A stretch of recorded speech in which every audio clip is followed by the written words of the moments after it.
Magluluto tayo ng pork sisig. Ito siya, pork maso sa ulo ng baboy.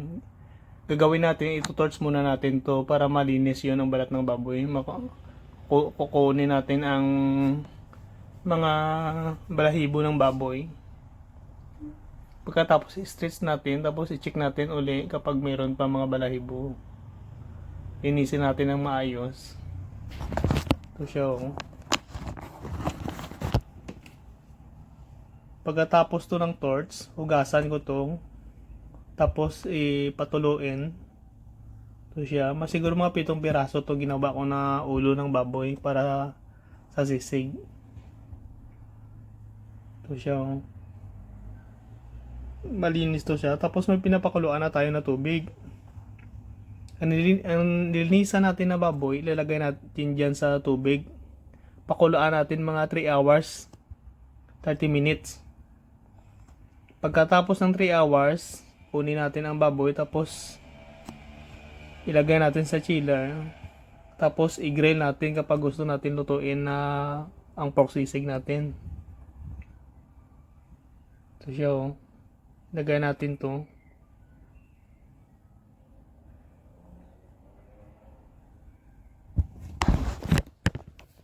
Yan, ito na lahat. Siguro mga 7 piraso, ah. Gagawin ko to sisig.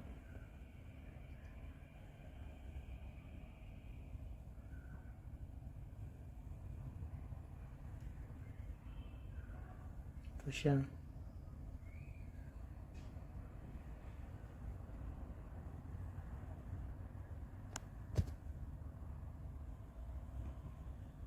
Tapos nag-grill ko na to. Pagkatapos ng grill, ikakat natin to. Ito siya. Cut natin ng manipis na cutting. Ito ng sisig natin, guys, oh. Buong ulo to, buong ano ng baboy, ulo ng baboy ito. Ito lang ng sisig natin, lutuin na natin to. Ito siya. Cook yung oil. Tapos garlic, onion. Lagyan natin yung onion. Tapos garlic. Para lumabas aroma niya. Ito siya. Tapos ito ating ano, ang pork mas natin na ulo ng baboy. Kailangan mainit para maghiwalay siya. So,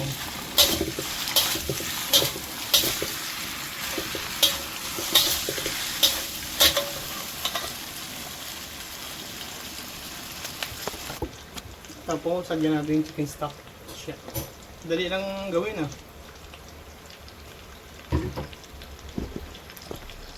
Tapos oyster sauce.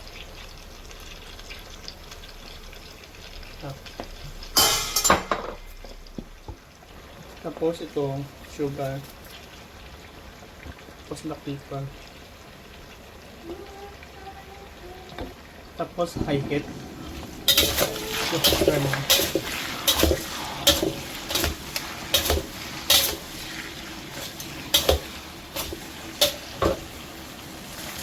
Tapos ito atin ng onion at saka green chili.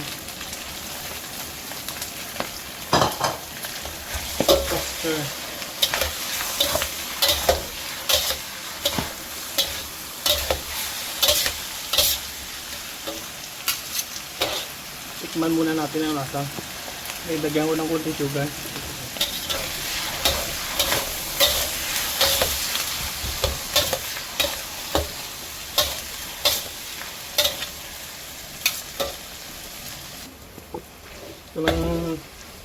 Ito lang sisig natin, no? Ito siya, ang ganda ng aroma niya. Ready to serve na ito. Ito siya, pork sisig. Ito na itong pork sisig natin. Ready to serve na ito. Ito lang sisig natin, no? Ilagay na natin sa tray. Ito siya. Ito siya.